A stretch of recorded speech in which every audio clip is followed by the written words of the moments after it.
Vous êtes sur Air Télévision. Bonsoir à toutes et à tous. Bienvenue pour ce nouveau numéro L'Actu. On vous souhaite à toutes et à tous une belle semaine. À 44 ans, le plus jeune des présidents de la Ve République a été réélu donc hier soir, dimanche, devant Marine Le Pen. Les résultats définitifs du ministère de l'Intérieur, Emmanuel Macron l'a donc remporté au second tour avec 58,54% des suffrages exprimés devant Marine Le Pen, 41,46% sur les 48,7 millions de Français, d'électeurs et d'électrices qui étaient inscrits à cette présidentielle.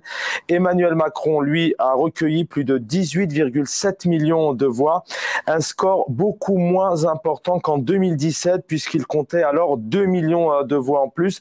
Quant à Marine Le Pen, belle montée puisque Marine Le Pen obtient cette année 13,2 millions de voix, soit presque plus de 3 millions de voix qu'en 2017. Une grande première, sachez-le, pour un parti d'extrême droite qui dépasse la barre des 40% du second tour de l'élection présidentielle.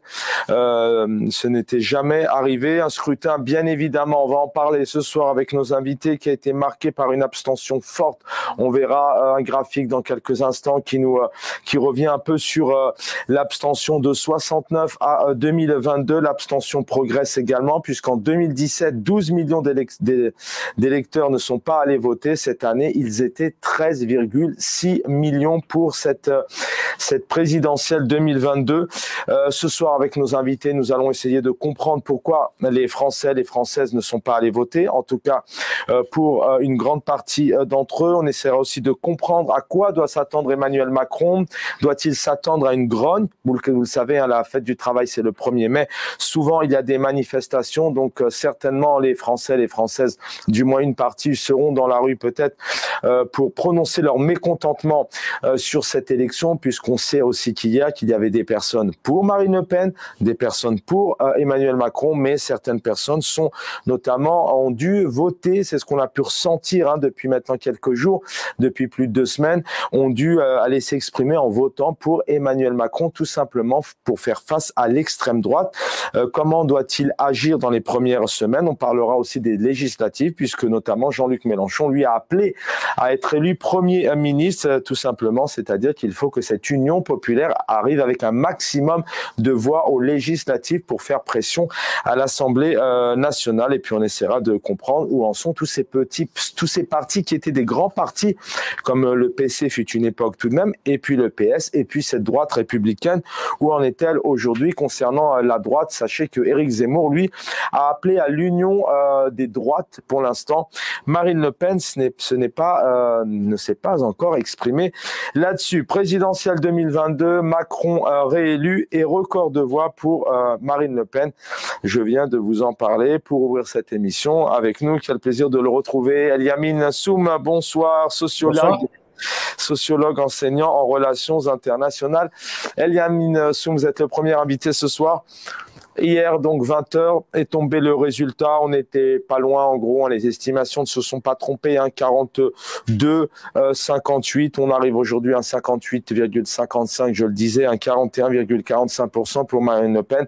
Quand vous avez vu ces résultats, quel a été votre ressenti?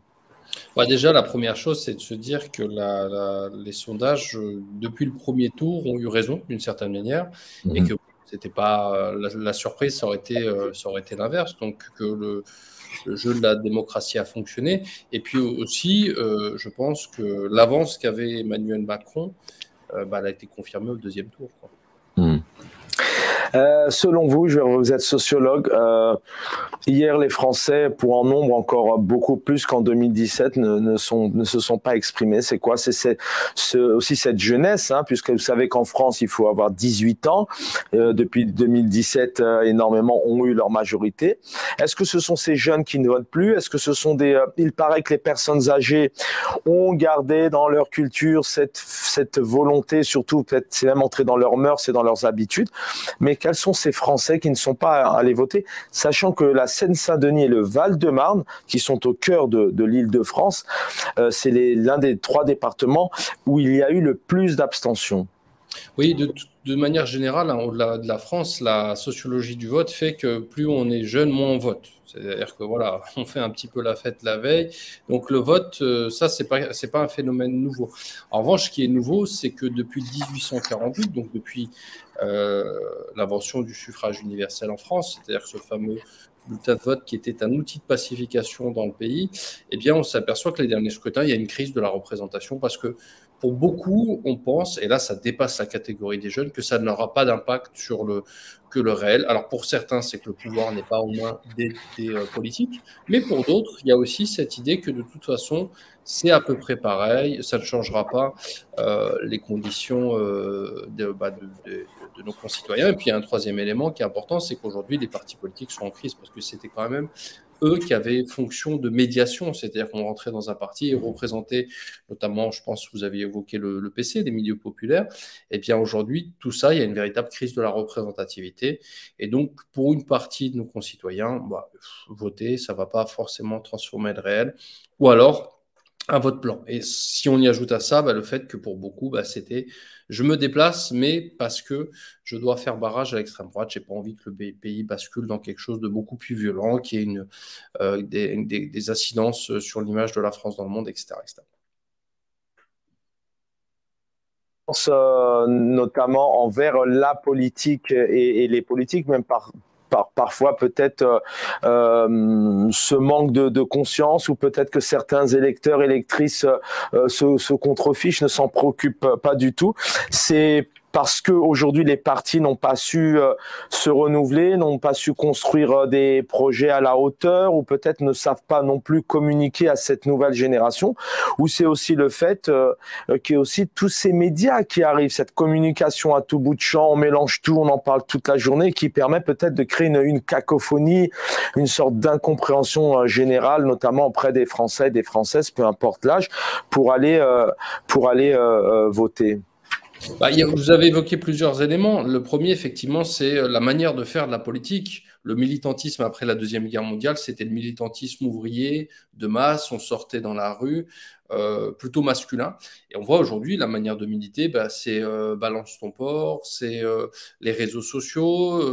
On voit bien qu'on n'est plus dans les mêmes modes de contestation, même si on continue d'avoir, comme les Gilets jaunes, la manifestation, le fait d'occuper l'espace public. Donc il y a d'autres formes d'engagement chez les jeunes. Donc, il y a d'autres consciences qui sont peut-être liées aux questions de la lutte contre le racisme, la question de l'environnement, ou encore les questions en lien avec le féminisme. Et puis, effectivement, cette idée que les grandes utopies qu'on a pu vivre au XXe siècle, ces grandes idées, eh bien aujourd'hui, elles ne font pas Flores. C'est-à-dire, on n'est pas en train d'espérer le grand soir, la transformation ou la révolution, mais on est plutôt dans cette idée on va essayer de faire un petit peu de saupoudrage ou du militantisme local. On va aller se battre pour avoir les petits jardins partagés, des maraudes dans notre quartier. Voilà, on a plus ce sentiment, ce cadre d'action avec l'international qui aujourd'hui a beaucoup plus de mal à émerger. Je vous le dis, on traverse une crise de la représentation, une crise de la manière de faire de la démocratie. On entend souvent d'ailleurs des gens dire mais on n'est plus en démocratie, on est dans une forme de dictature, le vote ça sert à rien. Ce qu'on peut entendre, c'est que la réalité, c'est que le régime présidentiel tel qu'il a été pensé depuis la Ve République, c'est un régime où il y a quand même une partie du pouvoir qui est confisquée pendant 5 ans. Et voilà, donc ça renforce, je dirais, le sentiment qu'il y a une crise de la représentation. Mais militantisme, il y aura toujours. Il y a toujours des formes d'engagement différentes. Ça peut être sur les réseaux sociaux, ça peut être à travers des actions ponctuelles, mais on a toujours des formes d'engagement, notamment parmi les plus jeunes. Selon vous, comment aujourd'hui on en arrive à ce que des hommes et des femmes qui spécialement n'ont pas, vous parlez de militantisme, mais qui n'ont pas eu spécialement un parcours en politique, qui n'ont pas été élus, conseillers municipaux, maires, députés à la région ou encore au département et encore moins président, et qui émergent comme ça. Emmanuel Macron, c'est son cas en 2017. Je rappelle qu'il a été nommé ministre, mais il n'a pas été élu. On n'élit pas les ministres ministre en France. Bon, Éric Zemmour, c'est pareil, hein, c'est un arriviste qui a grandi comme ça et qui a su se présenter.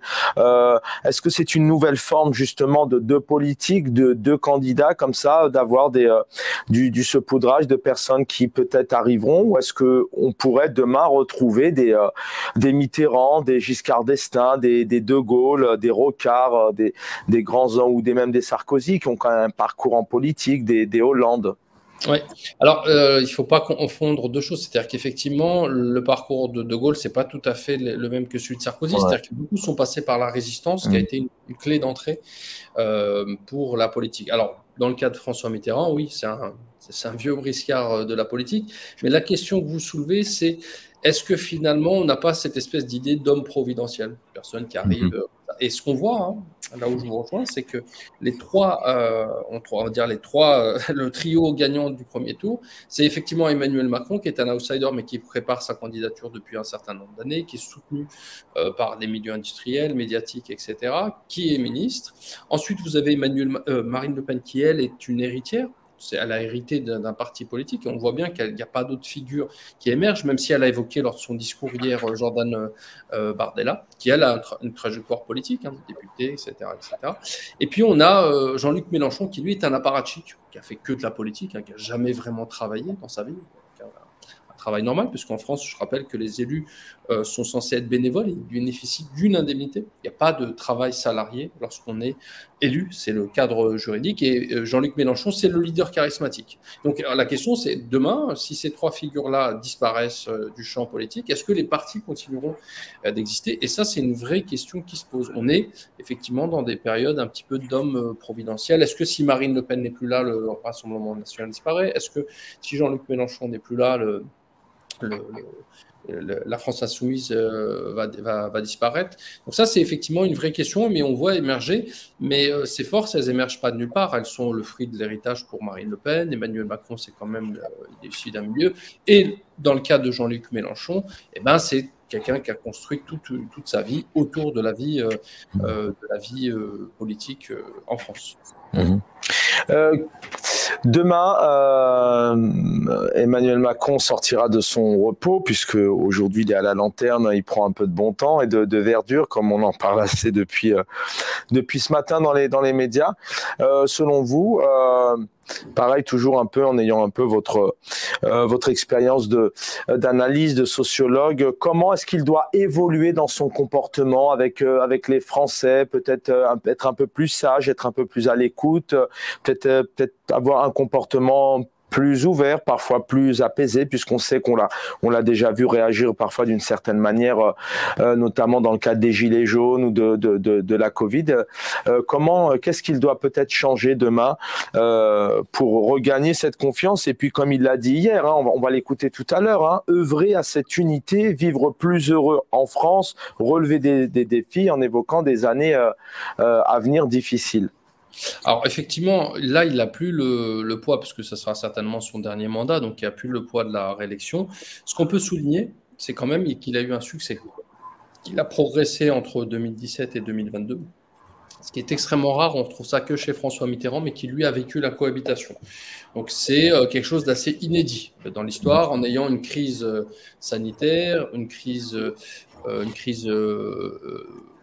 en lien avec ce qui se passe en Ukraine, hein, une crise de proximité, de voisinage, on va dire, avec la guerre en Ukraine. Donc ça, c'est le premier constat qu'il faut faire. Et il faut le faire, je veux dire, avec objectivité. Il a été capable, quelle que soit l'idéologie qu'on porte, d'être plus haut encore, donc de renforcer, si vous voulez, sa stature. Maintenant, ce qu'il ne faut pas oublier, c'est les 42% de Rassemblement national. C'est quand même énorme pour une démocratie d'avoir un parti à l'extrême droite. C'est-à-dire que c'est 20% en 2002, 2017, on est à 30, et là, on est à plus de 40. Donc, quelle sera la prochaine étape? Donc, il faut bien essayer, non pas de se dire, ah bah, tous les électeurs sont des fachos, ils ne comprennent rien, c'est des gens idiots, mais d'essayer de comprendre ce que ce vote signifie. Surtout que maintenant, on a vu que sur l'outre-mer, sur un certain nombre de territoires, Marine Le Pen fait un tabac. Donc de bien comprendre ça et de se dire quel avenir on donne à la France, comme il l'a dit, sur la question de l'union, de l'unité. Et pour le dernier point, et ça revient à la question précédente, c'est qu'est-ce qu'on fait du symbole en politique? C'est-à-dire, est-ce qu'il est capable d'imposer, d'avoir un style beaucoup plus en lien avec la population, d'être à l'écoute aussi de tous ces territoires qui sont les marginaux, je pense à l'outre-mer, mais aussi aux campagnes françaises où là, le vote Marine Le Pen s'est enraciné. Donc cette France des métiers difficiles, celle qui galère pour finir les fins de mois, pas celle du cœur des villes, et donc d'être capable d'entendre un petit peu, si vous voulez, cette réalité-là, cette France qui est à la fois en insécurité économique, parce qu'il y a la peur du lendemain, et puis en insécurité culturelle, qui a peur de la mondialisation, des transformations de la société. Donc je pense que c'est là-dessus où il va devoir être extrêmement vigilant, pas simplement à titre personnel, mais à titre d'homme d'État qui se projette dans le futur, pour le futur du pays. Avant de vous quitter, mais justement, c'est ça qui est important, il y a cet écart. On rappelle, alors si je ne me trompe pas, en 2017, on est à 66-34. Alors que là, on est à 58-42 pour arrondir. On a Emmanuel Macron quand même qui perd quasiment 2 millions de voix par rapport à 2017. Ouais. Et en plus de ça, on connaît le contexte. Alors bien sûr qu'il a des électeurs qui le suivent, ça va de soi, mais on a même senti une sorte de dynamique où j'ai pas le choix. Bon, bah, je vais quand même voter Emmanuel Macron pour faire face à la droite. Est-ce qu'on peut dire qu'aujourd'hui, il est tout de même en position de force et dernière donc transition, un point là-dessus, et puis transition toute faite, un mot sur les législatives, comment vous les voyez? Sur le rapport de force, oui, mais il ne faut pas oublier qu'il a 28. Il a 28 avec une abstention importante au premier tour. Donc il faut bien avoir en tête que le rapport de force, à mon sens, il ne va pas se créer au niveau des législatives, parce que j'entends beaucoup, notamment les militants de la France Insoumise ou du Rassemblement National, dire il va y avoir les législatives. Mais quand on fait 21-22, ça va être compliqué d'avoir une majorité aux législatives. Compte tenu du système tel qu'il est organisé, on ne fonctionne pas à la proportionnelle en France. Donc ça, c'est le premier point, mais je pense que le troisième round, ce ne sera pas tant les législatives qui vont probablement, on verra, après, je n'ai pas de boule de cristal, mais conforter le choix des Français à l'élection présidentielle. Je pense qu'on aura la République en marche. Alors, l'inconnu, c'est la centaine de députés, les Républicains, est-ce qu'ils vont être reconduits? Comment va se comporter l'électorat qui, aujourd'hui, identifie plutôt Emmanuel Macron centre-droit, droite libérale d'un point de vue économique. Donc ça va être un petit peu l'inconnu. Mais le troisième round, ça sera dans la rue, c'est-à-dire les mouvements sociaux, vous l'aviez évoqué en introduction, le 1er mai, tous ces moments où les Français aiment bien mettre la pression au gouvernement. J'ai bien dit qu'il y avait d'autres formes de militantisme, mais celui-ci continue d'exister, la manifestation, la protestation. Je pense notamment à la question de la réforme des retraites. Donc oui, aujourd'hui, il a le pouvoir entre ses mains. Non, ce n'est pas un blanc-seing, parce qu'une partie de l'électorat a dit « je vote Macron en passant le nez » et qu'il faudra de toute façon être vigilant à la question sociale, parce que s'il y a bien quelque chose auquel sont attachés les Français, c'est bien évidemment que la France est une démocratie sociale, donc à la qualité de la santé, à la qualité de l'éducation. Et on voit bien chaque gouvernement qui se succède, il y a deux réformes clés, c'est la sécurité sociale et la retraite. Deux postes qui aujourd'hui pèsent parce qu'il y a des complémentaires, la mutuelle pour la sécurité sociale, et des complémentaires retraite, et qui pèsent sur le pouvoir d'achat des Français. Donc le troisième round, ça sera, je pense, la rue et puis le rapport de force avec la société civile française. Eliamine Soum, merci d'avoir été avec nous, sociologue. Vous êtes enseignant sur des questions internationales notamment. Merci infiniment d'avoir été avec nous et de vous avoir retrouvé. Je vous souhaite une belle soirée en ce lundi 25 avril. Vient nous rejoindre Farid DMS Deba, ancien élu politique, producteur, réalisateur. Bonsoir Farid DMS Deba. Oui, bonsoir. Merci. Aklim Elouli est avec nous aussi, maire adjoint à Bonneuil-sur-Marne, un département où on a le moins voté, justement, membre du Conseil national du Parti socialiste. Bonsoir, cher Aklim Elouli. Bonsoir, bonsoir, Jabal Kassi, vous allez bien? Ça va, bonsoir merci. À nos téléspectatrices et téléspectateurs. Merci infiniment d'être là. Hakim Elouli, je commence avec vous. Avant de vous poser cette question, hein, puisque vous êtes vous aussi élu en fonction sur le terrain depuis plusieurs années, on va parler de cette abstention et de ce département, puisque Bonneuil-sur-Marne, c'est dans le Val-de-Marne. Quand il est 20h hier, vous avez eu ce résultat, votre ressenti?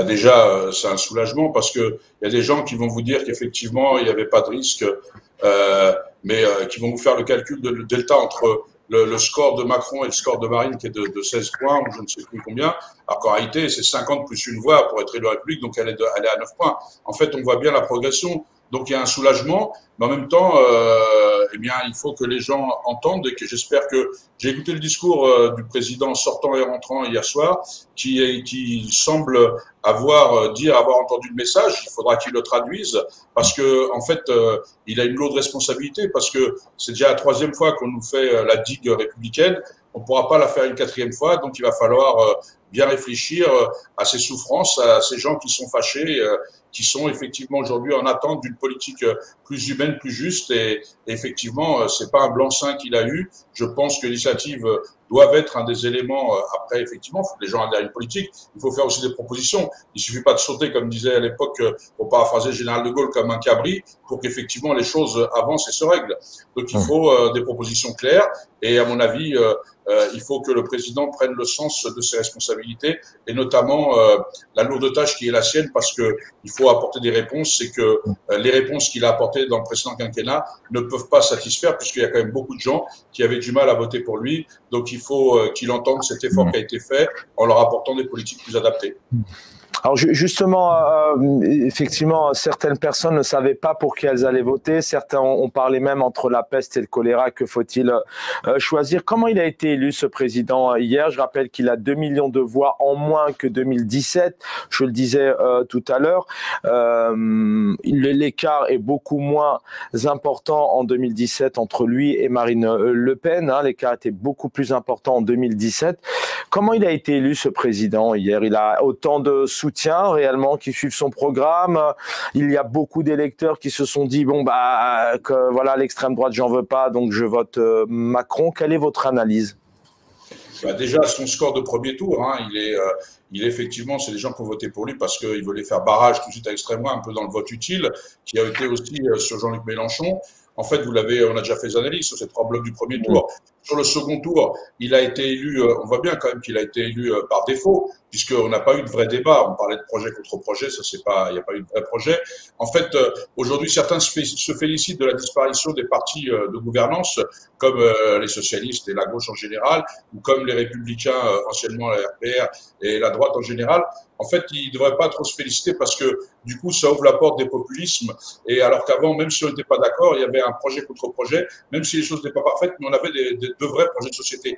Là, en fait, on n'a pas eu de projet de société. On a eu soit la dictature, en fait, ou la démocratie. Et à choisir entre la dictature et la démocratie, n'importe quelle personne saine d'esprit va choisir la démocratie. Parce que dans la démocratie, elle sait qu'elle pourra continuer à se battre, puisque d'ailleurs les gens l'ont dit en parlant de la rue, des syndicats. Les syndicats qui ont appelé à voter CGT, CFDT, c'est pas parce qu'ils ont été convaincus par la réforme des retraites, c'est parce qu'ils savent aussi que dans une démocratie, on peut se battre, on peut contester et on peut avoir gain de cause. Dans une dictature, vous ne pouvez rien vous battre, vous ne pouvez rien contester, vous êtes tout de suite mis en prison, bâillonné, frappé. Enfin, vous voyez, certains s'inquiètent des violences policières qui sont aujourd'hui à la marge de ce qui se fait. Avec une dictature, les violences policières seront la règle. Vous voyez, des éléments comme ça. Donc, il faut faire attention parce que, et moi, je suis inquiet que dans ce pays, alors on peut se féliciter de ce qu'on veut, mais quand dans un pays comme la France, qui est la patrie des droits de l'homme, on a un Front National, un parti raciste, qui a plus de 40%, presque 42%, il n'y a pas de quoi se pavaner ou jouer les pères à la morale.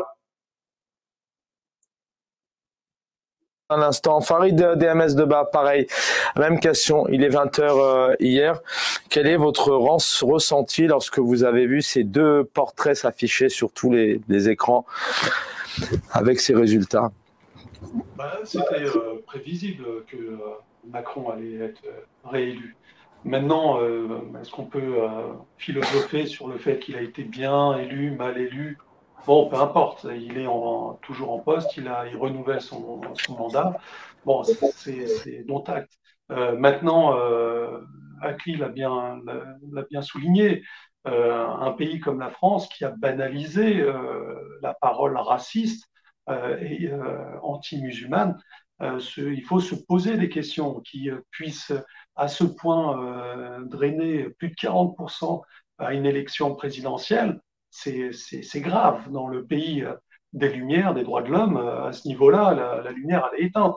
Donc ça pose question, ça pose aussi question du rôle médiatique actuel qui a permis justement d'ouvrir et de faciliter la parole raciste et anti-musulman. Donc c'est ça aussi sur quoi il faut se poser des questions. Quand vous regardez des chaînes de télévision, d'informations en continu qui blâment à longueur de journée sur tout et n'importe quoi les musulmans, c'est normal qu'ils attisent la haine comme on pouvait attiser la haine en 1933.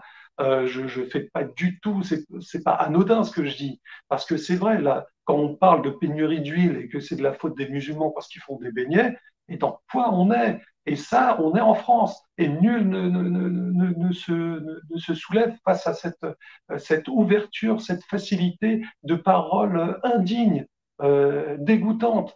Et c'est ça qui me pose problème, non pas la politique de Macron qui va continuer à mener, puisque de toute façon, son programme, il est plutôt arrivé dans cette élection un peu les mains dans les poches. Il s'est déclaré vraiment à la veille de la clôture des candidatures. Il a présenté un programme qui n'était pas vraiment un programme.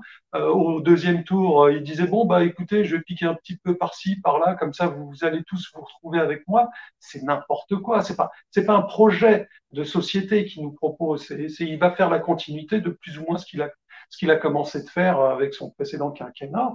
Mais à côté, on a une extrême droite qui devient de plus en plus forte à cause d'une politique très très difficile pour les classes moyennes comme les classes populaires de Macron, ancien président. Donc maintenant Macron, nouveau président, avec un programme qui pour moi, sincèrement, maintenant vous m'interrogez, quelles sont ses grandes lignes dans son programme, j'en serais incapable de vous le dire. Il n'y a pas de grandes idées comme ça. C'est pas la France dans comment je vais construire la France dans 30 ans qui nous a proposé. C'est bon, bah je suis là, hein, donc continuez à voter pour moi. Et puis, de toute façon, c'est soit moi, soit le fascisme, le nazisme, et tout le monde dit, bah oui, d'accord, ok.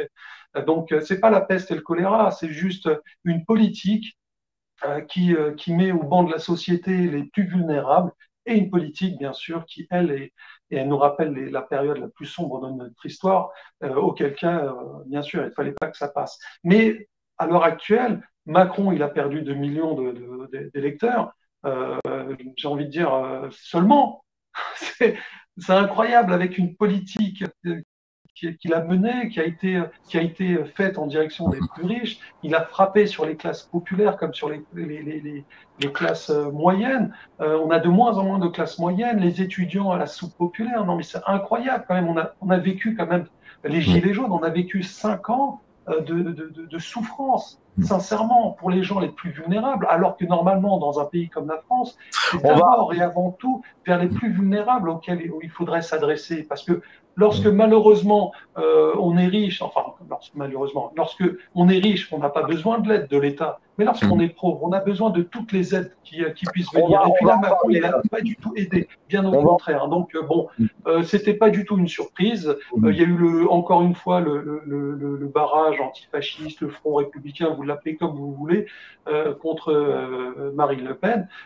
Soit, c'est bien, elle n'a pas gagné, c'est bien. Mais de l'autre côté, elle a augmenté son électorat. Et moi, ce qui m'inquiète, c'est qu'il y a des jeunes filles qui portent le voile, qui se font tabasser dans la rue, qui se font verbaliser sans aucune raison, sans aucun fondement juridique. Et ça passe crème, et on n'en parle pas, ça passe sous le tapis. On va en parler justement c'est brimades au quotidien que la population musulmane subit en France, qui moi me donne envie de vomir. Et ça ne devrait plus être tolérable, et ça ne devrait plus être toléré ici dans ce pays. Vous m'entendez, Farid, ou pas? Oui, je vous entends. Ah, très bien. Restez avec nous, hein, Farid Diamès de Bas. On va y revenir aussi, hein, parce que est-ce que Emmanuel Macron, il est peut-être le seul responsable de tout ça, ou sont aussi peut-être les autres partis? Même réaction, Gamal Abina avec nous. J'ai le plaisir de retrouver aussi. On l'a eu pendant plusieurs jours, un porte-parole, je rappelle, du mouvement des droits civiques, analyse politique. Gamal Abina, une réaction sur ce résultat de ces présidentielles 2022. Il y a plusieurs éléments que je voudrais mettre dans la réaction. La première, c'est effectivement la stupeur, parce qu'on se rend bien compte qu'on a un Front National qui est quand même pratiquement à 42%. Ça veut dire qu'il n'a jamais été aussi puissant. Pour rappeler un peu le passif, Le Pen face à Chirac et le Front Républicain a fait 82% de Chirac contre 18 Le Pen. Ensuite, on a eu il y a 5 ans un Macron qui se présente face à une Le Pen. À ce moment-là, elle fait 35%, ce qui est déjà très très important, face à Macron qui fait le reste, 65. Et puis aujourd'hui, on a un Macron qui s'est littéralement rapetissé puisqu'il ne fait que 58% avec un appel de tous les partis à voter contre Le Pen. Donc ça veut dire quoi? Ça veut dire que l'extrême droite a remporté la mise quoi qu'il arrive, qu'il y a une extrême droitisation des esprits, que la lepénisation a bien fonctionné, que cette extrême droite s'est en plus présentée sous forme de 3 partis. Le parti de Zemmour, évidemment, avec la Reconquête, le parti Dupont-Aignan et évidemment le parti de Marine Le Pen qui a changé de nom pour donner l'impression que c'est plus un front militaire mais un rassemblement politique. Et donc oui, ce qui est inquiétant dans l'histoire, en substance, c'est quoi? C'est que d'abord, c'est un président, puisque je reprends ce que vous disiez tout à l'heure, mal élu, puisque finalement, un Front républicain à 58%, avec surtout 3 millions quasiment de personnes qui ont voté blanc ou abstention, c'est considérable. C'est qu'il y a vraiment une désaffection, enfin, un désintérêt total de l'offre politique qui a été faite. Et puis surtout, et c'est très important, Macron, qui pendant les 2 premières années de son mandat s'est relativement bien comporté, a dérapé avec les mouvements qui constituent, celui-ci, c'est un front, les différentes tendances de son mouvement, a été influencé par ce fameux mouvement laïcard qui se dit républicain. Et donc, ça a influencé sa politique pendant 3 années, qui a conduit à des lois extrêmement répressives, extrêmement liberticides et islamophobes. On l'a souligné. En sous-jacent, qu'est-ce qui est inquiétant? C'est que finalement, avec une forte poussée du Front National, eh bien, la politique va être dictée à l'avenir effectivement, par une tendance extrême droitière. Et que Marine Le Pen n'a juste à attendre tranquillement, puisque sa progression de 35 à 42%, c'est 7 points de plus, veut dire que si elle poursuit cette progression, eh bien, il est probable qu'à la prochaine mandature, elle l'emporte. Ensuite, effectivement, Macron n'a pas fait de programme politique, il n'a même pas fait campagne, il était une fois à Marseille, une fois dans les banlieues, bref, à Saint-Denis d'ailleurs, simplement pour faire du racolage de voix, parce qu'effectivement, on vote plus pour un candidat, on vote contre une opposante. Et Macron a été 2 fois mal élu en réalité, parce que quand on y pense, la première élection, même s'il avait cette espèce d'image d'homme neuf, positif, jeune président, dynamique, un petit peu une sorte de golden boy de la politique française. Il est arrivé avec une image quand même assez positive malgré tout, et très rapidement s'est dégradé. Mais il a été élu face à Le Pen, encore une fois. Donc c'est pas vraiment une élection, c'est un plébiscite, ou alors c'est un vote sanction. Et pour finir, aujourd'hui, ça devient presque une sorte de vote de confiscation de voix. C'est une sorte de hold-up électoral qui conduit à ce que M. Macron se retrouve aux commandes. Ce qui est inquiétant, c'est qu'il a 2 mois avant les législatives pour constituer un gouvernement. On aurait une orientation qui sera plus ou moins calme au départ parce qu'il ne peut pas aller trop loin. Puis après, ça va être un gouvernement dur. Et aujourd'hui, qu'est-ce qu'on fait? Eh bien, on se rend compte que nous sommes pris, nous, en tant que fils d'immigrés, descendants d'immigration africaine postcoloniale, entre l'enclume et le marteau et l'enclume. C'est-à-dire que si on vote pas Macron, on a Le Pen, et si on vote Le Pen, on a le pire en substance. Donc c'est une élection qui est tronquée, c'est une élection qui est inquiétante, c'est une élection qui a consacré un Front National qui est à 42%, qui est donc la première force politique d'opposition de Macron, puisqu'il a largement dépassé celle de la gauche. Et c'est surtout une élection qui conduit à penser qu'il n'y a plus d'idées nouvelles en France, on recycle le passé. Le passé est très sale en demeurant, puisqu'on parlait tout à l'heure, Farid parlait des années 30, effectivement, en 33, Hitler n'arrive pas au pouvoir, il est placé par la droite. Eh bien, Macron n'arrive pas au pouvoir naturellement, mais il risque de placer l'extrême droite au pouvoir à force d'avoir une politique qui se rapproche finalement de l'original. Et oui, on doit être inquiet parce que les législatives vont donner le là, et les législatives vont peut-être conduire à une cohabitation, mais ne garantissent absolument pas un recul de l'extrême droite. Merci Gamal Abina. On va revenir bien évidemment un peu sur le programme et puis les causes, les raisons ou les avantages des deux partis sur un peu leur élection. Où est la responsabilité, où sont aussi les autres partis qui sont encore là tout de même si les résultats au premier tour ont été assez bas, mais ils sont encore là. Comment vont-ils se comporter? Et puis, où est Jean-Luc Mélenchon, effectivement, qui demande à se faire élire en tant que Premier ministre? Alors, je rappelle qu'en France, c'est le président qui choisit son Premier ministre. On n'élit pas un Premier ministre, mais il fait référence justement à cette force aux législatives. Mais on va s'arrêter un instant sur peut-être le premier ou le troisième vainqueur de cette présidentielle. C'est à nouveau cette abstention. Vous allez voir ici à l'écran, donc ce graphisme avec les abstentions de 1969. Vous allez voir 2002, 2012, 2017 et 2022. A priori, ça devrait apparaître à votre écran. Voilà. C'est pour vous dire qu'en 1969, effectivement, on est à 31,20%.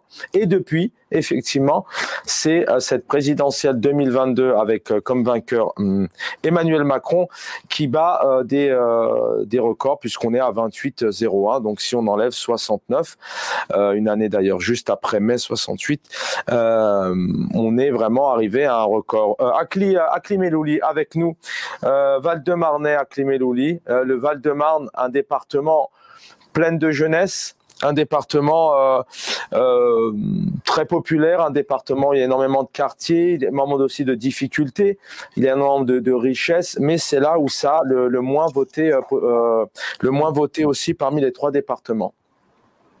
Oui, je crois que à l'occasion aussi de rappeler que je crois que Farid, que je salue, est aussi Val-de-Marnais comme moi. Donc on est deux au moins déjà là.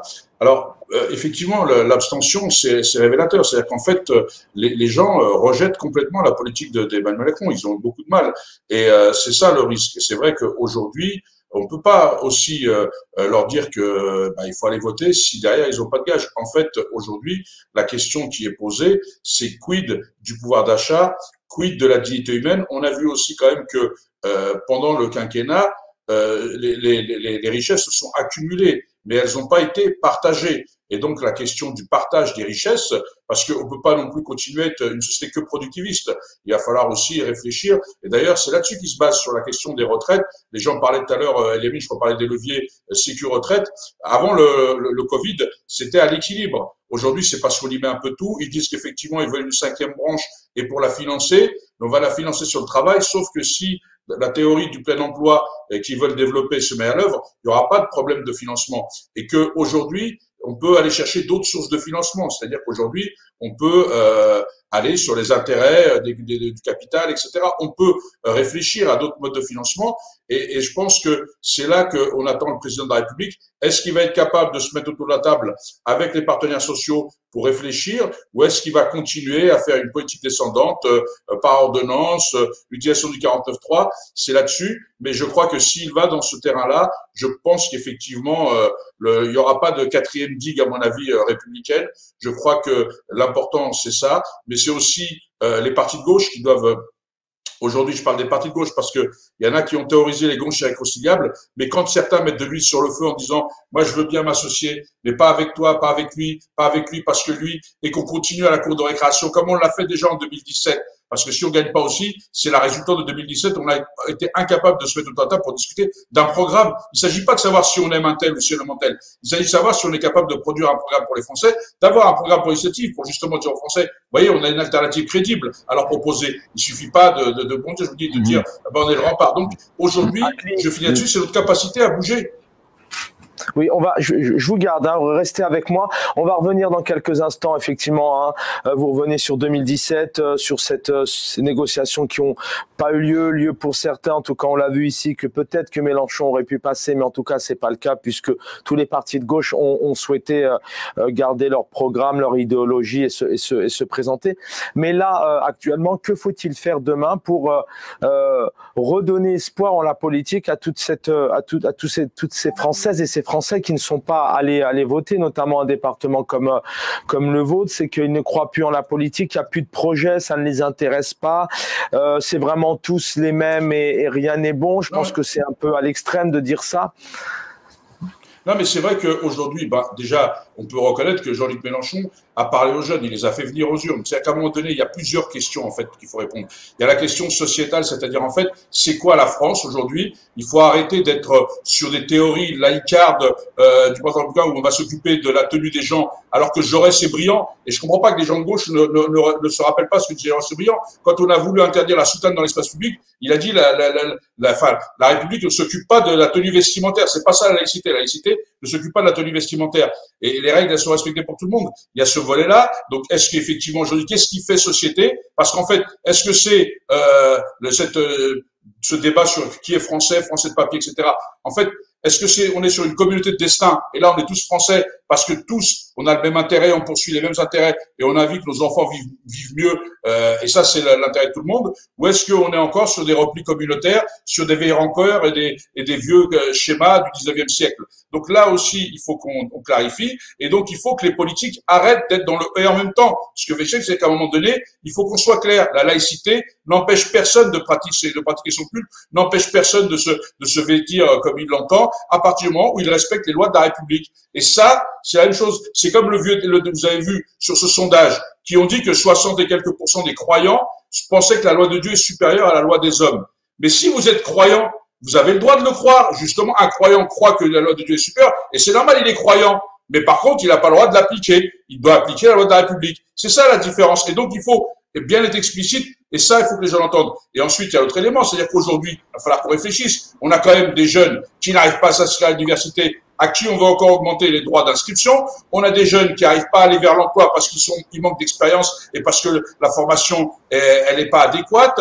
Vous voyez, je pourrais énumérer tout ça. Et donc, il faut apporter des réponses, mais pas seulement aux jeunes. On veut repousser l'âge de la retraite. Les anciens, à 55 ans, ils sont plus employables, personne ne veut les employer. Et donc, à partir de 55 ans, ils sont effectivement dans des positions où le chômage partiel, et donc ça a un coût aussi. Donc, je veux bien l'hypocrisie. À un moment donné, il faut lever le voile là-dessus. Et sans jeu de mots par rapport au voile, le débat d'avant. Mais en tous les cas, il va falloir que les politiques, aujourd'hui, apportent des réponses. Mais quand je parle des politiques, je parle y compris de la gauche. Par exemple, moi, le Parti socialiste, pour pas parler de toute la gauche, mais les autres, ils sont toujours mieux. Tout le monde dit il est toujours mieux que les autres. Mais en réalité, qu'est-ce qu'ils proposent au fond? Parce qu'aujourd'hui, ça fait plus de 30 ans qu'on n'a pas eu de grandes idées de gauche. Et moi, quand Mélenchon dit effectivement le blocage des prix, ça c'est une bonne idée. À partir d'un certain seuil, il faut revenir, il faut la répartition se fasse différemment et tout. Voilà, mais il faut réfléchir, travailler, y compris avec l'économie. C'est-à-dire qu'on peut pas avoir raison tout seul contre les autres. Il y a des gens qui voudraient avoir raison tout seul contre les autres. Et moi, je prends à témoin les gens. Je ne connais personne. Avoir raison tout seul, c'est pas faire société, c'est pas construire l'avenir. Donc, il faut qu'on ait une cohérence d'ensemble et qu'ensemble, on puisse travailler à un programme de gouvernement. C'est ça qu'attendent les Français. Et je crois que dans le Val-de-Marne, d'ailleurs, dans le Val-de-Marne, paradoxalement, les gens votent pour leurs élus au niveau local, quelle que soit la couleur politique, parce qu'ils sont dans la proximité où ils les enlèvent. Donc, on voit bien que c'est plus que l'appartenance à telle ou telle écurie, c'est la qualité des hommes qui sont en phase avec les projets et avec leur société. Farid DMS Debat, même question. Alors effectivement, si je me trompe pas, vous êtes crémelinois, hein, vous êtes du côté vous êtes dans le Val-de-Marne aussi, un département qui a un peu voté. C'est la question qu'on se pose à chaque scrutin d'ailleurs.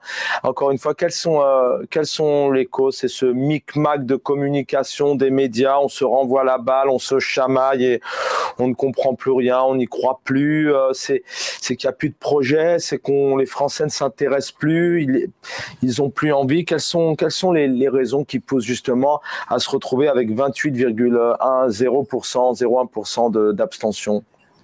En effet, c'est l'offre politique qui est très pauvre à l'heure actuelle. Pourquoi les partis traditionnels, les Républicains et les partis socialistes, je ne vais pas paraphraser ce qu'a dit Akli, que je salue également, mais malheureusement, ils n'avaient pas une offre politique véritablement travaillée. C'est ça le souci. Ils se sont assis sur des acquis, ils ont surfé sur une vague raciste qui était emmenée par un certain Zemmour quelques mois auparavant, et donc ça a été une petite course comme ça à l'échalote pour savoir à qui va être le plus raciste de tous. Et c'est ça un petit peu le gros problème des grands partis, enfin des anciens grands partis, c'est que ils sont restés sur des acquis, ils n'ont pas proposé de grands axes politiques refaire, on va dire, autre chose que ce que faisait le président en place, qui lui a ratissé large. De toute façon, d'ailleurs, on le dit très bien que Macron a été le fossoyeur de la droite et de la gauche, de droite et gauche traditionnelle, j'entends bien. Tellement qu'il a ratissé large, il a formé son gouvernement avec autant des gens de gauche que des gens de droite. Donc là-dessus, les gens, quand ils regardent ça, ils sont totalement perdus. Donc ils se disent, quelle est mon offre politique? Où est l'alternative? Que me proposent les autres partis? Et c'est ça qui fait que les gens, ils sont dégoûtés. C'est-à-dire qu'ils se disent que c'est juste un travail derrière, juste pour la place. C'est pas bien d'avoir ce côté politique, tous pourris et tout. Moi aussi, j'ai fait de la politique, je suis un ancien élu, donc c'est un petit peu trop facile là-dessus. Mais il faut comprendre aussi les gens. Les gens, ils sont blasés, ils sont fatigués, ils en ont marre d'être pris un petit peu comme des pigeons. Et là, le côté on va jouer au castor et on va former le mur républicain, ils se sont dit, attendez, c'est la 3e, 4e fois que vous nous faites le coup, là, c'est bon, ça suffit, proposez-nous quelque chose. On en a marre de voter contre, on veut voter pour. Et là, malheureusement, comme en 2017, on vote pas pour, comme avant aussi avec Hollande, on n'a pas voté pour Hollande, on avait voté contre Sarkozy. Donc ça devient vraiment maladif. Et à force d'avoir ce genre de propositions au niveau des élections, c'est normal que l'électeur il se dit j'ai autre chose à faire, il fait beau, c'est un dimanche, je préfère aller pique-niquer avec ma famille plutôt que me prendre la tête à aller faire la queue dans un bureau de vote, parce qu'à l'arrivée, on va me prendre pour un imbécile. Donc c'est ça aussi, il faut comprendre que l'offre politique est tellement pauvre qu'elle n'est tellement pas diffusée. Malheureusement, dans les meetings, tout se ressemble. Il faut dire ce qu'il en est. Mélenchon a proposé un travail derrière depuis quelques temps. Mais hormis lui, je parlais tout à l'heure de Macron qui arrivait un petit peu les mains dans les poches, c'en est un très très bon exemple. Il a été élu, pour moi, vraiment les mains dans les poches, sans proposer un programme avec des fortes lignes. Donc quand vous avez cette proposition politique à l'heure actuelle, les gens ils se disent mais je ne vais pas voter pour ça, il n'y a rien qui m'intéresse. Il est où ton programme? C'est ça ton programme? C'est du réchauffé. C'est quoi la France dans 10 ans? Qu'est-ce que tu me proposes comme avenir pour mes enfants? Ah, rien? Bon, ciao, j'ai autre chose à faire qu'à perdre mon temps. À l'heure actuelle, les gens, ils ont perdu espoir en l'avenir. Et ça, c'est très grave. Ils ont perdu confiance aux politiques parce qu'à l'heure actuelle, ils imaginent qu'un politicien, c'est quelqu'un qui œuvre pour soi, pour sa paroisse, non pas pour le bien commun. Et ça, c'est triste. Gamal Abina, pareil. Farid DMS de Bas, effectivement, nous raconte l'histoire, effectivement, d'Emmanuel Macron, qui a rapidement été candidat, qui a ratissé large. Mais est-ce que là, c'était pas plus le renouveau, encore une fois? On se souvient au début du quinquennat, ces législatives, en mettant des nouveaux députés, d'ailleurs, qui ne savaient même pas ce que c'était que la prime de Noël la somme, enfin, le salaire précis du SMIC, etc. Donc, voilà un mot aussi sur cette abstention. Et puis, est-ce qu'aujourd'hui, effectivement, pour y arriver, est-ce qu'il ne faut pas spécialement être arriviste et puis, faire un peu de show, je vais tout changer, je suis là, je ratisse large, etc. Vous savez, je salue Clé aussi et Farid, ainsi que vous-même, parce que je suis arrivé un peu en retard. Très rapidement, pour expliquer, la problématique qui se pose réellement, c'est qu'aujourd'hui, l'offre politique non seulement est pauvre, mais ne produit pas grand-chose en termes de changement, d'avancée, d'amélioration des conditions économiques, socio-économiques. Alors effectivement, l'abstention est une réponse à un désaveu, avec une certaine détestation du mensonge de l'offre politique. Mais il y a deux choses qu'il faut souligner. Il n'y a pas eu de campagne. Macron n'a pas fait campagne. Les autres candidats étaient assez faibles, voire inexistants. Je ne vais pas faire référence à la droite ou l'extrême droite. Je vais prendre deux exemples très symptomatiques, dont un qui vient d'être évoqué par Aclier. C'est un exemple intéressant puisque c'est un homme de gauche.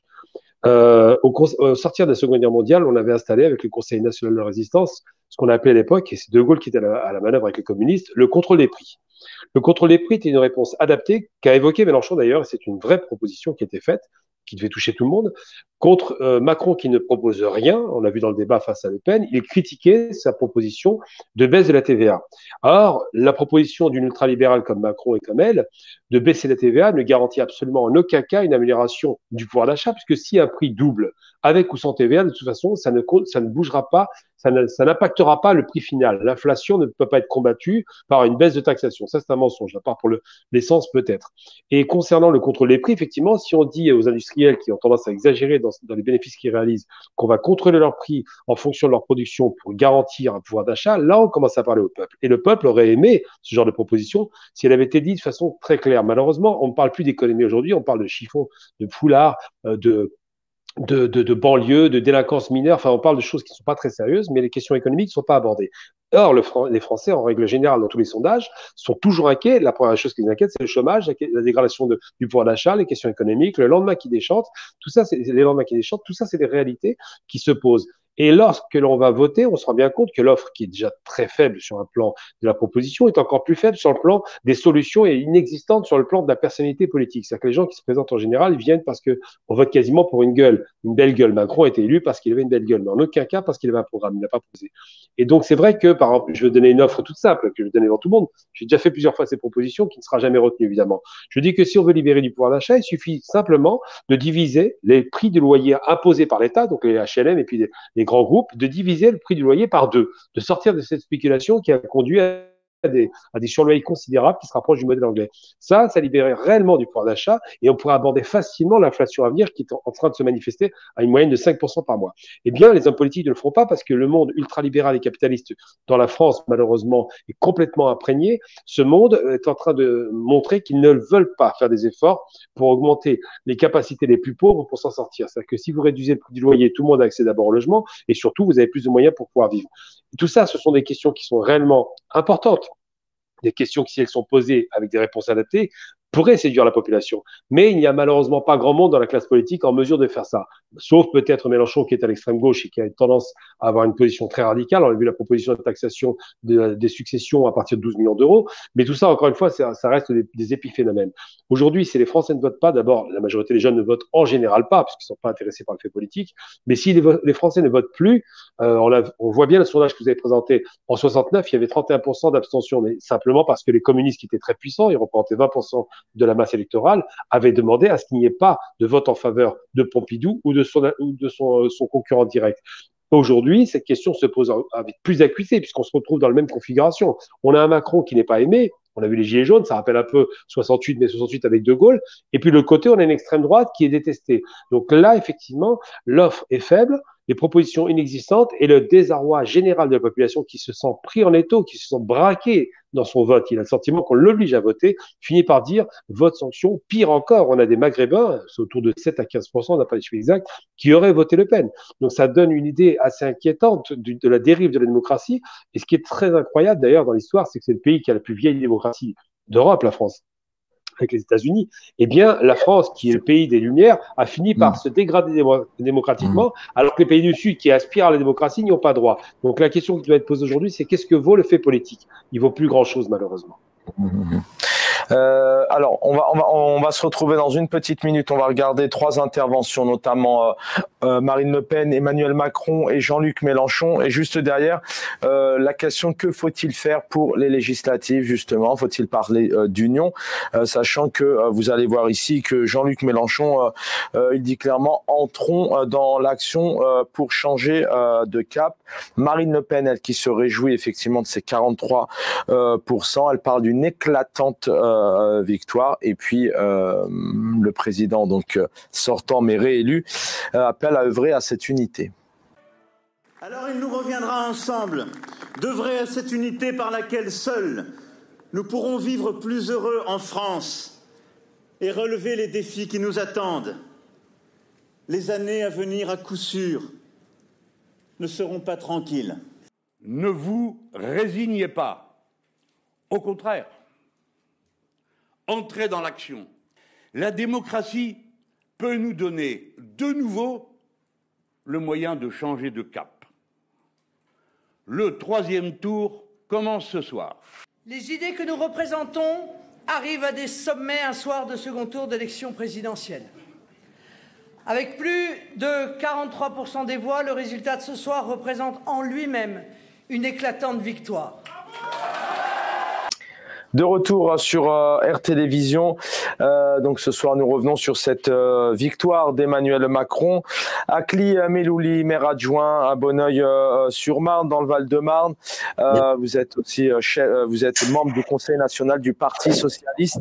Que faut-il faire aux législatives, Akli Melouli, sachant que tous ces petits c'est petit, en tout cas par les résultats, malheureusement pour eux, sont devenus des petits partis, mais on ne peut pas oublier que le Parti socialiste, par exemple, fut un temps, était un parti conséquent, très présent, qui a, encore une fois, je le répète, mais qui a accompagné cette 5e République. Que faut-il faire donc pour cette législative? Il faut rejoindre Jean-Luc Mélenchon, par exemple, l'Union populaire. Alors, il faudrait pas que les gens se trompent sur les résultats. Parce qu'il y a effectivement des gens qui ont voté utile dès le premier tour. L'électorat de Jean-Luc Mélenchon, c'est l'électorat socialiste, communiste, écologiste. Il y a des gens qui ont voté pour lui dès le premier tour.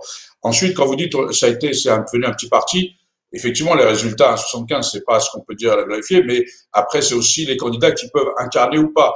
Mais on a eu, quand Hamon a fait un petit score, ça n'a pas empêché les socialistes de garder les régions, de garder les départements et encore d'en gagner, ou de maintenir les villes et de gagner des villes. Donc, il faut faire attention parce qu'il y a quand même un socialisme local, les études ça qui existe et qui, effectivement, pour les législatives, va peser aussi fortement. Mais il y a aussi un enseignement que tout le monde sait. Et ça, c'est pas la peine d'avoir fait Sciences Po ou de faire de l'analyse pour le comprendre. C'est que quand la gauche n'est pas unie, elle perd. Mais la gauche unie, c'est pas l'effacement de certains. C'est pas tout le monde derrière le doigt sur la couture du pantalon. La gauche n'est la gauche quand elle débat, quand elle s'oppose, mais quand elle est capable de construire, de se dépasser pour construire. Ça, c'est important. Ensuite, vous parlez des législatives. Moi, je reviens sur ce que disait Gamal, que je salue aussi, puisqu'il arrive après. Aujourd'hui, le contrôle des prix est essentiel. On le voit bien dans une société où la spéculation est l'alpha et l'oméga de l'enrichissement. Aujourd'hui, par exemple, l'huile de tournesol. En fait, la guerre en Ukraine, aujourd'hui, elle touche pas encore le manque d'huile de tournesol, puisque c'est un grand producteur, puisque c'est l'ancienne récolte qu'on distribue aujourd'hui. Mais que font les gens qui spéculent? Eh bien, ils créent la crise, ils créent le manque, et ensuite, au lieu de le vendre à 1 euro, ils le vendent 3. Donc, à un moment donné, il va falloir qu'on se pose des questions. Parce que, effectivement, peut-être que l'année prochaine, on manquera d'huile de tournesol. Mais cette année, c'est pas le cas. Et donc, il y a toujours des gens qui vont spéculer sur le manque, sur les crises, pour effectivement s'enrichir davantage. On l'a vu avec les masques, on le voit avec d'autres choses. Donc, le contrôle et la maîtrise des prix est essentiel, à mon sens. Ensuite, le problème de la gauche, et moi, je parle de la gauche parce que je parle de ce que je connais. La droite aussi, il doit y avoir des débats. Mais Gamal dit, voilà, j'avais une proposition sur la division des loyers par 2. Bien sûr, les gens vont vous dire, ouais, c'est pas possible parce qu'aujourd'hui, tout le monde le sait, qu'effectivement, le prix des loyers, ça permet l'entretien, etc., que c'est compliqué. Mais quand on dit ça, on réfléchit plus. Donc, pourquoi on dit pas, bah, chiche, regardons. Il faut regarder. Comment on peut faire? Est-ce que justement on peut pas l'impacter puisqu'ils veulent pas payer d'impôts dessus sur le travail, c'est-à-dire que effectivement le patron peut payer une part où il n'y aura pas non imposable, non sans charge pour les loyers. Ou on peut, vous voyez, je donne ça, je dis pas que c'est la solution. Je dis juste que quand la gauche n'est plus capable de réfléchir et qu'elle rejette d'un revers de main toutes les propositions, alors elle n'est plus la gauche. Le progrès, l'innovation démarre toujours par de fausses bonnes idées ou de bonnes fausses idées, mais qui sont travaillées et qui permettent justement de réfléchir. Et moi, ce que je dis, si aujourd'hui Mélenchon au début disait, enfin pas lui, certaines personnes disaient oui, mais on peut plus parce qu'il nous a insulté un tel. Bon, on n'est pas dans la cour de récréation, moi j'ai envie de le répondre. Et aujourd'hui, il dit non, on va étudier avec tout le monde, mais il faudra venir sous la bannière étoilée. Le problème, c'est que sous la bannière étoilée, vous savez que les partis pour vivre ont besoin de financement, c'est la République, donc ils ont besoin au moins d'avoir 50, ils ont besoin au moins de faire 1% par rapport au nombre d'électeurs pour avoir une vie autonome, parce que sinon c'est l'uniformité. Et moi, je ne prône pas l'uniformité de la gauche, je ne prône pas les gauches irréconciliables, je prône le débat démocratique. Et si à gauche on ne débat plus, et si à gauche il faut devenir uniforme et des baignous et des suiveurs, ça va pas être la gauche, c'est pas la mienne en tous les cas. Mais moi je suis pour l'union, et je pense que pour l'initiative, nous devons nous unir autour d'un projet commun et non pas dire c'est mon projet et les autres vous suivez, ça plaira pas aux communistes, c'est pareil pour les écolos. Je crois que la gauche ne peut gagner que quand elle est novatrice, quand elle est capable de s'entendre, quand elle est capable de débattre avec les désaccords, parce qu'on peut avoir des désaccords. La question, c'est pas nos désaccords qu'il faut étaler à la figure des gens comme on le fait. Les Français attendent de nous qu'on ait des accords sur ce qui doit être fait pour améliorer leur vie et leur quotidien, quel que soit le parti. Haklin, justement, vous parliez aussi, vous avez évoqué plein de choses intéressantes, mais vous parliez aussi, effectivement, il y a ces partis-là, mais il y a aussi les personnes qui les fédèrent, les personnes aussi qui, alors vous, effectivement, vous aviez cette année Anne Hidalgo, l'Union populaire, c'était Jean-Luc Mélenchon, mais je vous rejoins, ne pas mélanger des présidentielles et des élections nationales avec des départementales ou des communales ou des législatives. Effectivement, l'impact, ça n'a rien à voir. Mais est-ce qu'aujourd'hui, le Parti socialiste, selon vous, serait prêt à discuter avec Jean-Luc Mélenchon qui vient de créer tout de même une réelle dynamique, et une dynamique qui est encore sensible dans les cœurs, qui est encore assez ancrée, puisque les législatives, je rappelle, premier tour le 12 et deuxième tour le 19 juin. Est-ce que le Parti socialiste serait prêt, par exemple, à discuter et à faire alliance et à se mettre derrière Jean-Luc Mélenchon pour avoir un maximum, donc qui, je le rappelle, plus on a un maximum de voix, puis on a un maximum de sièges à l'Assemblée nationale. Alors, Kassi Chaban, je ne vais pas insulter votre intelligence. En 2017, Benoît Hamon avait tendu la main pour justement des accords comme les communistes et les écolos. Il y a eu une fin de non-recevoir. Chacun assume ses responsabilités. Parce que c'est bien beau de voir, parce qu'on voit plus facilement la responsabilité chez les autres, mais pas chez soi. Aujourd'hui, le Parti socialiste a pris une résolution au Conseil national qui est effectivement, certains n'étaient pas d'accord parce qu'ils voulaient pas l'effacement, mais sur des discussions, qui a pris une résolution disant il faut aller vers l'union, avec LFI, avec tous ceux qui veulent construire l'union pour essayer de gagner et pour essayer d'être un parti gouvernant, parce que le but c'est de gouverner, et c'est effectivement de gagner l'initiative peut-être, même s'il y aura si certains vont prendre des voix, c'est plus compliqué puisqu'il y a l'élan de la présidence, mais de gagner l'initiative pour justement peser, ou alors d'avoir assez de députés pour peser à l'Assemblée nationale. Mais vous ne pouvez pas faire l'union tout seul. Vous pouvez pas dire aux autres, venez à moi sur mon programme en étant ce que je suis. Et de dire aux autres qu'on va y aller ensemble. C'est pour ça que je vous ai un peu lancé là-dessus. Je vous rejoins. En 2017, c'était un autre scénario. Et si je me souviens bien, en 2017, Jean-Luc Mélenchon et le Parti communiste, etc., a fait alliance. Et apparemment, effectivement, ensuite, c'était plus possible. Est-ce que vous avez été quelque part trahi par Jean-Luc Mélenchon et son parti? Moi, je ne parle pas de trahison. Vous savez, je n'utilise pas les termes forts parce que moi, tout ce qui est de gauche, je ne veux pas être étranger. Et vous le savez, je l'ai dit avant l'élection du premier tour. Moi, je ne tape jamais sur la gauche. Je dis juste qu'on a raté une opportunité en 2017 de pouvoir gagner la présidentielle 2022. Et je dis que si on rate l'opportunité de 2022 pour essayer de préparer la présidentielle de 2027, eh bien, nous aurons tous notre part de responsabilité. Et vous savez que vous disiez, en l'occurrence, en 2017, le Parti socialiste faisait 6,5% avec Benoît Hamon. Et Jean-Luc Mélenchon était pas loin des 20%. À l'arrivée, Jean-Luc Mélenchon a eu 17 députés, les socialistes en ont eu 30, et les communistes en ont 11. Et si on avait été en union, peut-être que nous n'aurions pas 60 députés, mais que nous en aurions 150 ou 120. Donc aujourd'hui, on est à la croisée des chemins. Il s'agit pas, et vous savez, quand vous arrivez en tête, quand vous êtes l'homme fort, on l'a connu au Parti socialiste, et on n'a peut-être pas été brillant non plus, parce qu'il faut aussi se regarder. Mais quand vous voulez faire l'union, c'est à vous de convaincre les autres. C'est pas à vous de maltraiter les plus petits.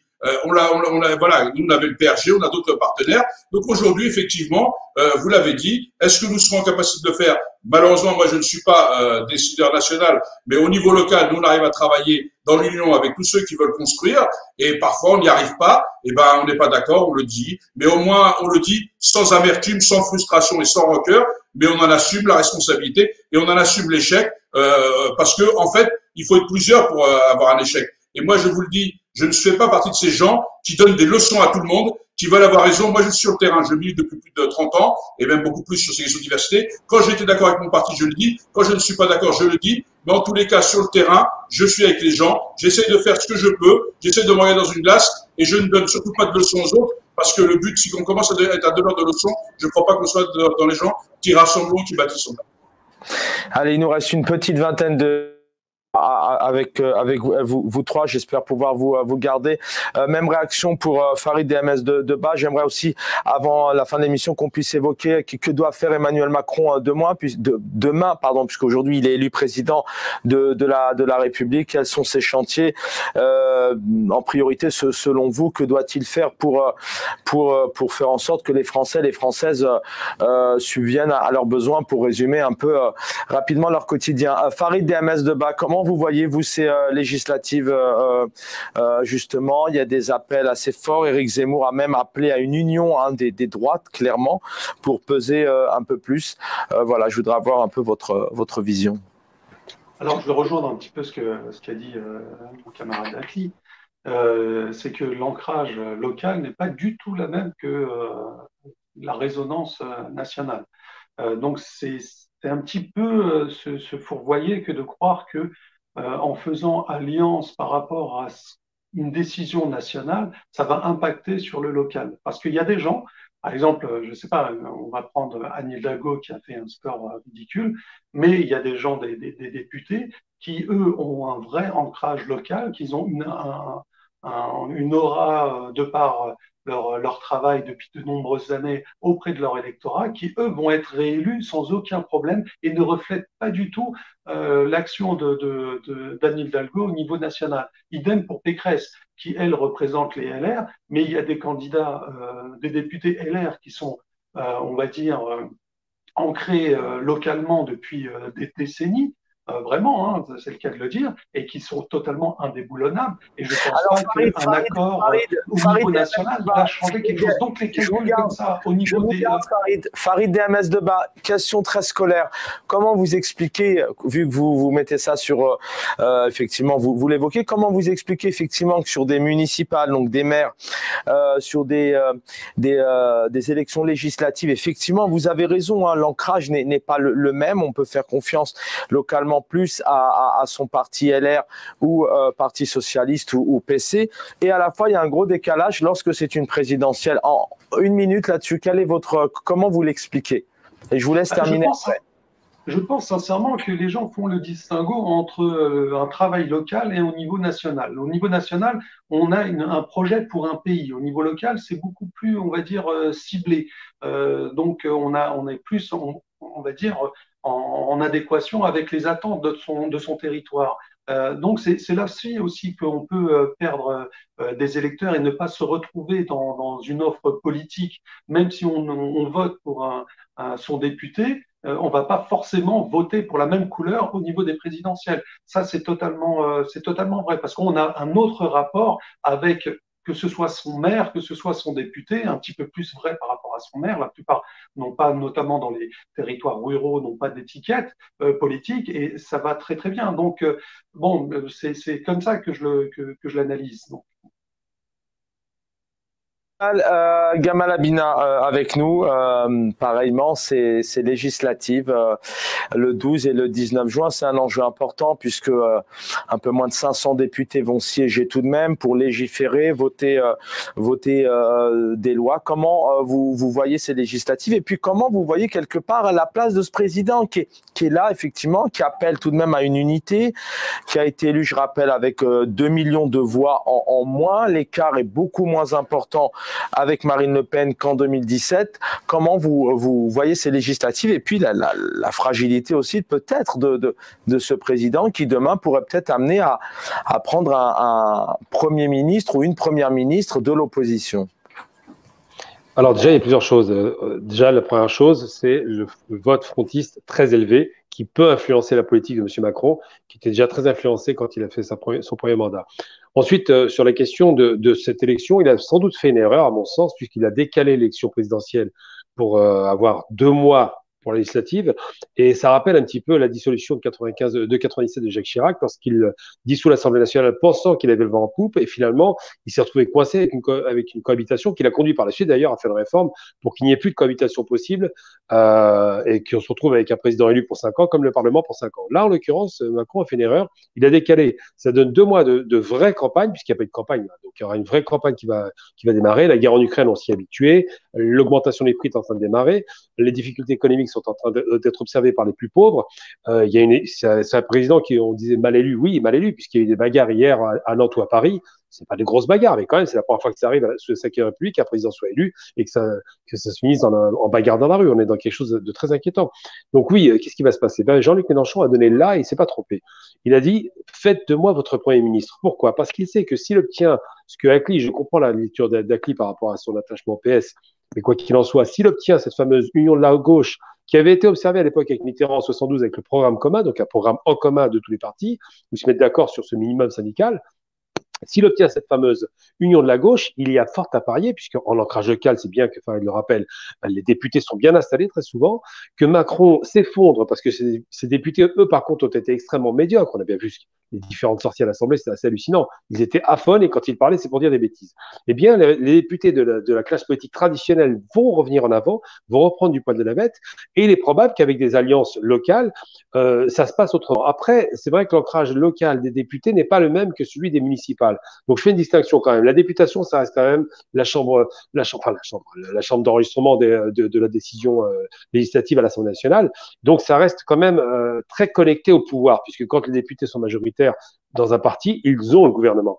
Et ce qui va se passer, c'est que c'est là où ça va se jouer. Soit il y aura une cohabitation gauche, si l'alliance se fait, avec Macron, qui sera obligé de nommer le principal candidat d'opposition qui est aujourd'hui Jean-Luc Mélenchon, soit il n'y aura pas d'alliance de la gauche et on se retrouvera avec une droite de plus en plus dure, avec des idées du Front National qui vont complètement empester le débat politique, puisque ça a déjà été dur pendant 3 années, je ne parle pas de la suite, sachant qu'en vérité Macron sur un plan idéologique, je parle stricto sensu par rapport à l'économie, Macron est un libéral, Le Pen est une ultra-libérale, donc là-dessus il ne s'oppose pas, hein. Alors que Macron composant avec un Mélenchon, ça va être très intéressant, ça va rappeler un petit peu Jospin Chirac, il va y avoir une accalmie des feux, il va y avoir un petit peu de calme sur la question de l'identité nationale et toutes ces questions un peu délirantes et périphériques de la religion, et on reviendra sur les débats de fond, à savoir l'économique. Par contre, ce qui est inquiétant, je vais le dire ce soir, ça va pas plaire à tout le monde, mais je suis obligé de le sortir. C'est que j'ai une amie qui a beaucoup bataillé pour aider la France insoumise. J'avais déjà fait la remarque une fois. Je trouvais que la France insoumise avait quand même, en termes de candidature, beaucoup d'Européens et très peu de représentation de ce qu'on appelle les issues d'immigration post-coloniale africaine.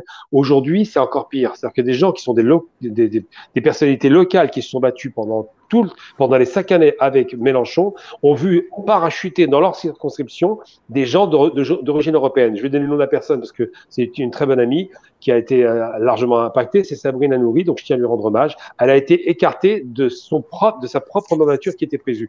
Et ça interroge sur le fait que finalement, Macron a présenté des gens issus d'immigration, même si c'était un peu pour nous endormir, alors que malheureusement Mélenchon, manifestement, ne sait pas se réformer là-dessus. Ça interroge sur la question du racisme. Finalement, Le Pen a peut-être gagné, puisque des candidats de gauche qui auraient dû être plus ouverts à la diversité se sont fermés, semble-t-il. Alors j'espère que ça va changer, mais aujourd'hui je dénonce quand même cet état de fait, à savoir que on a des Garrido à Bobigny, je ne vais pas donner la circonscription pour Sabrina Nouri, mais quoi qu'il en coûte, ces gens-là ont été écartés au profit de personnes qui n'ont rien à voir avec la question locale. Donc c'est des questions qu'on peut poser et qui nous intéressent.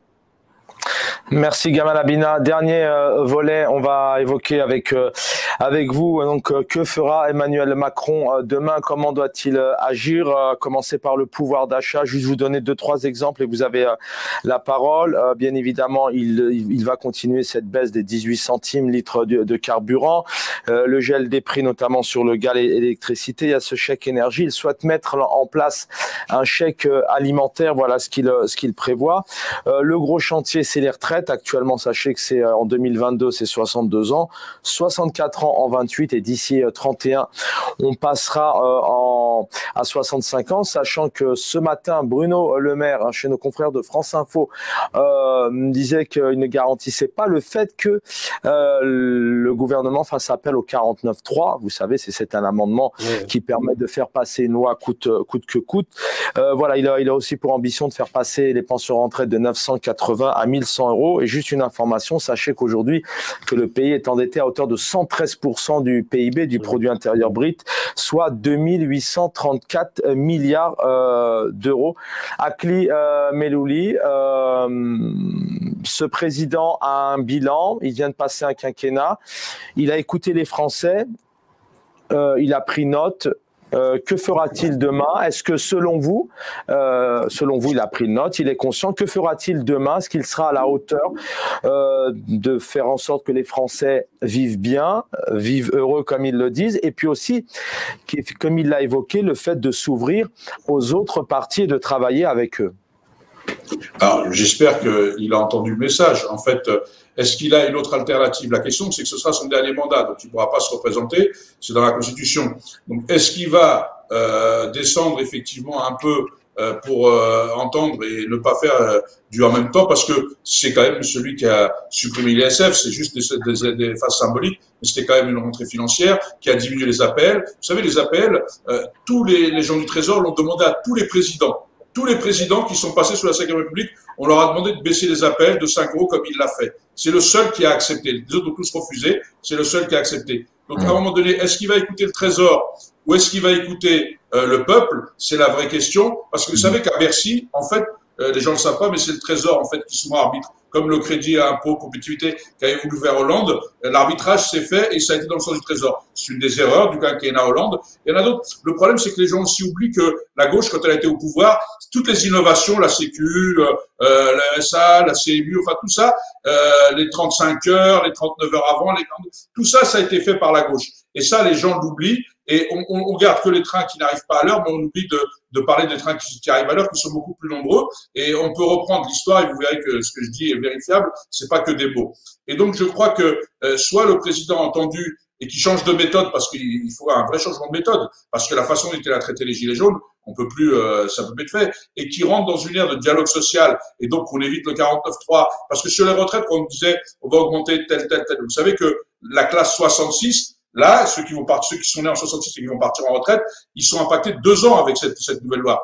Et donc, ça a quand même des enjeux importants. Et si vous arrivez en retraite, c'est pour un peu en profiter. Quand vous arrivez cassé, usé, il y a la question de la pénibilité, il y a certaines choses. Est-ce qu'effectivement, et vous l'avez dit, et tout à l'heure Gamel aussi a dit, moi je suis pour l'union de la gauche, il l'a précisé, mais pas la flagellation ou pas l'effacement d'une partie de la gauche. L'union de la gauche, c'est sur un programme, et il a parlé de programme commun. Est-ce qu'on est capable? Alors, nos amis communistes ne sont pas d'accord, mais vous savez que même les communistes, même nos amis communistes, les amis écologistes, veulent pas d'effacement. Ils veulent l'union, l'unité, c'est pas l'uniformité. Et donc, effectivement, je pense, comme vous l'avez dit, que le président doit entendre et que, effectivement, si aux législatives, on lui envoie un message très clair comme quoi, il n'a pas un blanc-seing et que, il fait pas le score qu'il a fait où il perd des députés en cours de route, là, les Français lui auront envoyé un premier message le 24 avril, un deuxième message le 12 et 19 juin, et il faudra que le président entende et qu'il adapte sa politique. Il est en capacité de le faire. Je le souhaite pour les Français. Et puis l'histoire nous dira, parce que malheureusement, comme vous, j'ai pas de boule de cristal, parce que le et en même temps nous a fait basculer sur une politique libérale et non pas sur une politique sociale ou social-démocrate. Merci Aklim Elouli. Restez avec nous encore quelques minutes. Farid Diamès-Deba, pareillement, même question. Comment doit réagir maintenant le président? Que doit-il changer dès demain? Doit-il être plus proche des Français, plus à l'écoute? Et selon vous, vous qui êtes citoyen, certainement père de famille, quelle serait la priorité demain à changer et dans le sens où vous aimeriez voir les choses changer? Écoutez, il y a beaucoup de choses à faire, hein, surtout en direction des plus précaires, des plus démunis. Mais on a tendance à oublier une chose. Moi, j'ai très peu d'espoir par rapport à une future politique menée dans le sens des plus précaires par Emmanuel Macron. Et il suffit, souvenez-vous quand même, le grand débat, où il a parlé pendant des jours et des jours à la télévision, à la rencontre de tous les Français, partout, sur tous les territoires. Les maires, il a fait la même chose. Il nous a sorti exactement une même chose par rapport à l'écologie, où des gens issus du peuple étaient tirés au sort pour aller parler, proposer des choses. Qu'est-ce qu'il en a fait de toutes ces propositions? Rien, rien. Il a sa feuille de route, il a sa matrice, il essaye de mettre en place une politique qui le concerne lui et ses amis, et le reste, il n'en a que faire. Maintenant, pour l'élection entre les deux tours, c'est normal qu'il allait caresser dans le sens du poil tous ceux qui pouvaient être susceptibles de voter pour lui. Et bien sûr, en parlant du bouclier fasciste, et maintenant aussi, nous allons composer avec vous. Je vous ai entendu, on dirait De Gaulle, s'adressant à la foule, je vous ai compris. Bon, voilà, mais à l'arrivée, il n'y a rien du tout. Moi, je suis très pessimiste. Maintenant, la politique qu'il devrait mener, c'est le second volet de votre question, c'est une politique pour les plus précaires. C'est ça. Et là, ça pêche. On est quand même un des pays les plus riches au monde, de par la masse de travail qui est fournie par les actifs de ce pays, mais la redistribution n'y est pas. Et c'est ça qui est problématique. Pendant l'ère du Covid, je ne vais pas reprendre les grandes phrases des politiques, et ils se sont suffisamment répandus dans les médias, mais bon, les riches sont devenus plus riches en 2 ans de pandémie. Et à l'heure actuelle, on nous dit oui, bon, bah, c'est un peu la crise, c'est un petit peu la crise. Ça fait 40 ans que c'est la crise. C'est pas une crise, là, c'est un système politique. Et le système politique qui est en place, malheureusement dans notre pays, ne va pas en direction des plus précaires. Et malheureusement, la gauche de Hollande a mis sur les rails la politique de Macron qu'il a menée pendant 5 ans. Et ça, il ne faut pas l'oublier. Donc maintenant, sur je ne veux pas détailler, parce que ce n'est pas mon rôle, je ne suis pas aux affaires, mais dans la globalité, le point dans lequel il devrait se concentrer, c'est vraiment tendre la main aux plus démunis, aux plus précaires, et c'est à eux vers lesquels ils devraient commencer à penser et à travailler. Ne pas faire des réprimandes pour les chômeurs, pour ceux qui ont le RSA, les faire travailler à 6 € de l'heure, mais c'est du n'importe quoi. Les gens, ils ne veulent pas de l'assistanat, ils veulent du travail. Mais dans un pays avec 3 millions de chômeurs, voire plus peut-être, et avec une offre à pourvoir de 600 000 postes, voilà, il suffit de pas sortir de Polytechnique pour comprendre que il n'y a pas suffisamment de place enfin de postes à pourvoir pour tous les chômeurs de France. Donc c'est illusoire tout ça. Et je pense qu'il faut changer de paradigme et de prendre, on va dire, la situation autrement, et de se dire comment réfléchir sur un système qui puisse mettre en avant le travail et faire en sorte qu'on puisse vivre de son travail, pas on cumule 2 emplois, 3 emplois, et qu'à l'arrivée on dort dans sa voiture. Il y a des gens qui sont salariés, qui sont dans l'incapacité de se loger. C'est ça le drame de notre pays, c'est-à-dire qu'à l'heure actuelle, un salarié, le salaire ne permet plus de vivre convenablement dans notre pays. Donc c'est tout un système qu'il faut revoir. Donc Macron, ce qu'il doit faire à l'heure actuelle, c'est de se pencher sur ces gens-là, les gens les plus précaires, les gens qui travaillent et qui ne peuvent pas se nourrir, les gens qui, même de la classe moyenne, qui ont basculé dans la classe pauvre. C'est incroyable, cet éclatement, on va dire, du nombre de pauvres en France. 12 millions de pauvres, c'est incroyable. J'aurais jamais imaginé, quand j'étais adolescent, qu'on pourrait arriver à une situation aussi misérable dans notre pays. C'est pas possible. Et à l'heure actuelle, si Macron ne change pas de cap, ne va pas vers une politique un petit peu plus de gauche, donc gauche dans le sens où on travaille pour le bien commun et pour les précaires, eh ben, on va à la catastrophe. Une catastrophe, je vous le dis, hein, les étudiants devant les files d'étudiants pour la soupe populaire, moi, ça m'a choqué. J'avais jamais vu ça de ma vie. Donc, c'est là-dessus qu'il faudra qu'à mon avis, il puisse penser sa politique. Restez avec nous, Farid DMS Debat. On se dit au revoir dans un instant. Même réaction pour Gamal Abina. Voilà ce que disait Sarah El Haïry, secrétaire d'État chargée, d'ailleurs c'est la plus jeune de la jeunesse du gouvernement Emmanuel Macron, puisque je vous rappelle que dans quelques heures, Jean Castex, Premier ministre, doit donner sa démission. C'est comme ça. Donc tout le gouvernement est en démission et il doit donc reformuler un Premier ministre et ensuite donc un gouvernement. Voilà ce qu'elle disait ce matin. Je cite: nous sommes dans un moment où les défis devant nous sont énormes.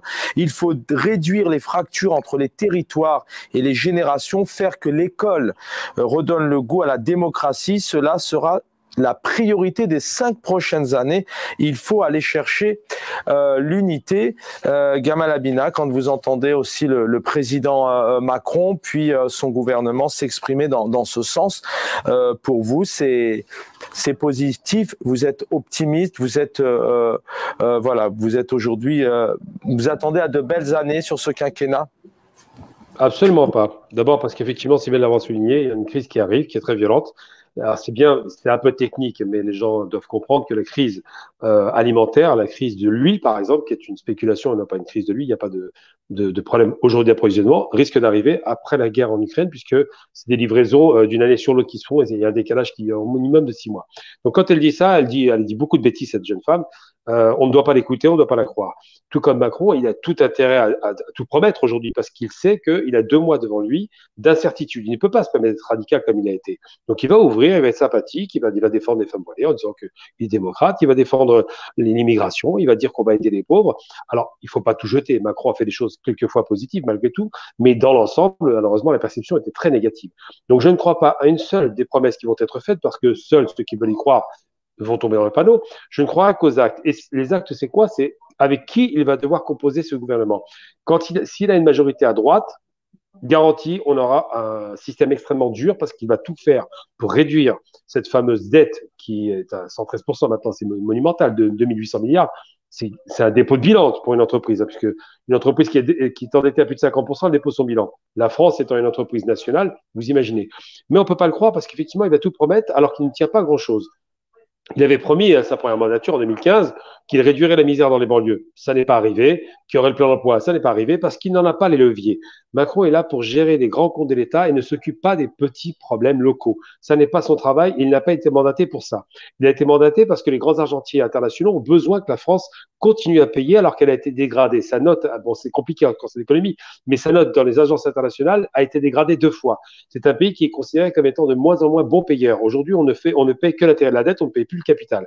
Donc l'obsession de Macron, ça va faire en sorte que le pays redresse les grands comptes de l'État.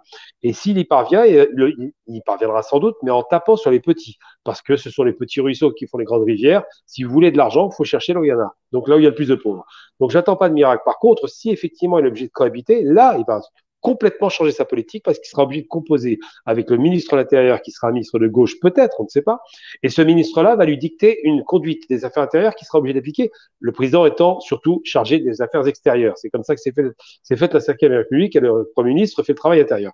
Donc tout ça pour dire que El Ayari, c'est une opportuniste qui va dans son rôle, qui est une menteuse, hein, je le dis clairement, qui a dit beaucoup de choses mauvaises avant et qui maintenant prétend être sympathique, rassembleuse, mais elle ne l'est pas. Et la plupart de ces ministres sortants sont inquiets parce qu'ils savent qu'ils risquent de ne pas être reconduits, c'est évident, ça dépendra des législatives. Quant à M. Macron, c'est un homme qui est mal élu et qui a besoin de montrer une image un peu moins délétère parce que malheureusement, il est très très mauvais en communication. Il a tendance à avoir des attitudes un petit peu trop hautaines. Et quant à sa gestion de la question sociale, elle était tellement calamiteuse, je crois qu'il n'y a pas besoin d'en rajouter beaucoup. Il faut des réformes structurelles de fond et il faut faire une création de richesse importante pour toute la population afin de sortir de cette difficulté. Et je vais vous donner une petite piste de réflexion, par exemple, j'ai toujours des pistes de réflexion. Je pense que Macron devrait plutôt que de se tourner vers l'Europe, se tourner vers l'Afrique. Commencer à investir en co-développement avec l'Afrique en passant par l'Afrique du Nord. Là, il y a des points de croissance possibles. En Europe, c'est fermé. C'est l'Allemagne qui tient l'Europe. La France ne compte pour plus grand-chose aujourd'hui. Donc, c'est en cela que je dis, ne croyez pas les promesses faites par des vendeurs de rêves. Dans les faits, il y a eu 5 ans difficiles et les 5 années qui arrivent risquent d'être encore plus difficiles. Alors, Gamal Abina, pour terminer, une réponse, mais en 2 mots. Y a-t-il un Premier ministre ou une Première ministre que vous souhaiteriez voir arriver chef du gouvernement? Alors moi qui ne suis pas du tout de gauche, hein, j'en fais pas mystère. C'est Jean-Luc Mélenchon, mais rapidement vraiment, est-ce que vous avez un nom comme ça qui vous vient? Je vous le dis, je ne suis pas de gauche, Jean-Luc Mélenchon pour contrebalancer cet ultralibéralisme. Voilà, simplement. Farid DMS de Bas, pareil, est-ce que vous avez juste un nom qui vous vient à l'esprit? Vous n'êtes pas obligé de répondre aussi. Que vous aimeriez voir arriver chef du gouvernement? Mais bon, j'y crois pas trop. Marine Le Pen non plus. Donc, mais en ce moment, homme ou femme politique qui sort du lot, non, c'est le flou pour moi en ce moment. Je vois pas. Aklim Elouli, même question pour vous et je terminerai avec le mot de la fin avec vous. Vous avez 1 minute. Est-ce qu'il faut s'attendre à une fronde? Est-ce qu'il faut s'attendre à des manifestations? Est-ce que le 1er mai est une journée de manifestation en France?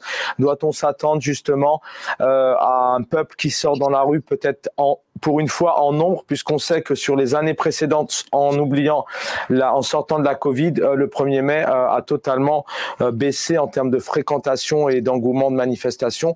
1 minute 30 là-dessus, est-ce que vous pensez notamment que le 1er mai sera une grande journée de manifestation contre Emmanuel Macron ou pour peut-être? Alors, pour, ça m'étonnerait. Contre, c'est pas le but du 1er mai. Le 1er mai, c'est effectivement là pour la fête du travail, c'est les syndicats, les travailleurs. Et donc, je pense qu'ils vont défiler pour le pouvoir d'achat et justement les retraites. Certainement que ce sera le mot d'ordre pour dire effectivement qu'ils veulent pas de cette réforme. Mais voilà, donc et je pense que c'est aussi ça le 1er mai. Mais juste, je voudrais rebondir sur ce qu'a dit Gamal, parce que ça a coupé, moi j'entendais pas.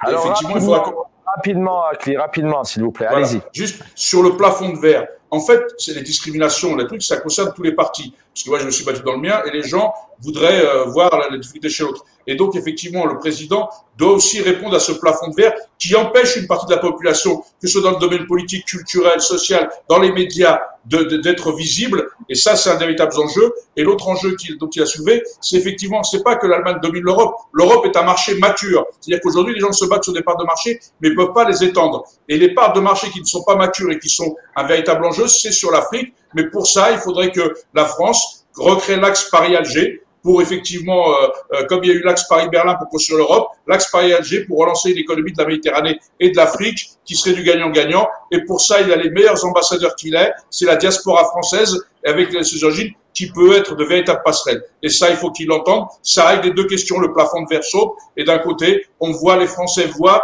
que cet apport de l'immigration, cette richesse, leur permet aussi d'avoir un débouché à l'international et d'avoir des leviers économiques. Et donc, là, c'est du concret. Tous les trois d'avoir été avec nous, Akli Melouli, adjoint au maire Bonneuil-sur-Marne.